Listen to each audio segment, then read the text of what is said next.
Actually ಇತ್ತೀಚೆಗೆ ಬರೋ ಎಲ್ಲಾ ಸಿನಿಮಾದಲ್ಲೂ ನಿಮ್ಮನ್ನೇ ವಿಲನ್ ಆಗಿ ನೋಡೋದಕ್ಕೆ ನಮ್ಮ ಕನ್ನಡಿಗರೆಲ್ಲ ಆಸೆ ಪಡ್ತಾ ಇದ್ದಾರೆ. ಸೊ ಬ್ರ್ಯಾಟ್ ಸಿನಿಮಾದಲ್ಲಿ ಅವರೇ ಬ್ರ್ಯಾಟ್ ಅಂತ ಇಟ್ಕೊಂಡಿದ್ದಾರೆ.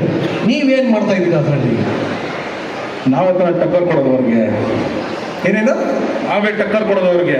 ಟಕ್ಕರ್ ಕೊಡೋದು. ಓಕೆ, ಒಬ್ರು ಉದ್ದ ಇದ್ದಾರೆ, ಒಬ್ರು ಅಗಲ ಇದ್ದಾರೆ. ಯಾವ ತರ ಟಕ್ಕರ್ ಕೊಡ್ತೀರಾ ಸರ್?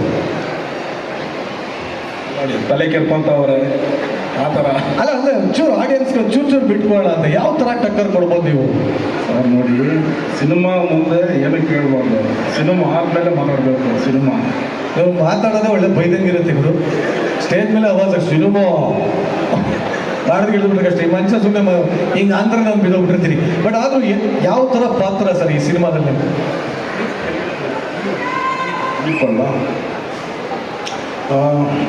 ಇದುವರೆಗೂ ನಾನು ಆಲ್ಮೋಸ್ಟ್ 8 ಸಿನಿಮಾ ಮಾಡಿದ್ದೀನಿ. ಅದರಲ್ಲಿ ಎಲ್ಲೂ ಬಂದ್ಬಿಟ್ಟು ಈ ಥರ ನನಗೆ ಒಂದು ಚಾಲೆಂಜಿಂಗ್ ಕ್ಯಾರೆಕ್ಟರ್ ಸಿಗಲಿಲ್ಲ. ಮತ್ತು ಎಲ್ಲ ಕಡೆ ಹೇಳ್ತಾರೆ ಡೈಲಾಗ್ಸ್ ಕಮ್ಮಿ ಇದೆ ಸಿನಿಮಾದಲ್ಲಿ, ಆ್ಯಕ್ಷನ್ ಜಾಸ್ತಿ ಇದೆ ಅಂತ. ಸೊ ಈ ಸಿನಿಮಾದಲ್ಲಿ ಟೋಟಲ್ ಯೂನಿಕ್ ಆಗಿ ನನ್ನ ಟೋಟಲ್ ಅಂದರೆ ನಮ್ಮದು ಆಡು ಭಾಷೆ ಆಗಲಿ, ಹೇರ್ ಸ್ಟೈಲು ಮತ್ತು ಡ್ರೆಸ್ಸಿಂಗ್ಸು ಅದನ್ನೆಲ್ಲ ಮೀರಿ ಡೈಲಾಗ್ಸಲ್ಲಿ ತುಂಬ ಯೂನಿಕ್ ಆಗಿರುತ್ತೆ ನೋಡೋದಕ್ಕೆ ಈ ಸಿನಿಮಾ. ಮತ್ತು ಒಂದು ಭೀಮಾ ಸಿನಿಮಾ ಹೆಂಗೆ ನನಗೆ ದೊಡ್ಡ ಮೈಲಿಗಲ್ಲಿ ಆಯಿತು, ಸೊ ಆ ಥರ ಈ ಬ್ರಾಡ್ ಸಿನಿಮಾ ಬಂದರೆ ನೆಕ್ಸ್ಟ್ ಲೆವೆಲ್ಗೆ ಹೋಗ್ತೀನಿ ಅಂತ ಒಂದು ದೊಡ್ಡ ನಂಬಿಕೆ ಇದೆ. ಯಾಕಂದರೆ ಆ ಥರ ಒಂದು ನೆಕ್ಸ್ಟ್ ಲೆವೆಲ್ ಡೈರೆಕ್ಷನ್ ಇದೆ ಸಾಕು. ಮತ್ತು ಸ್ಟೋರಿ ವೈಸು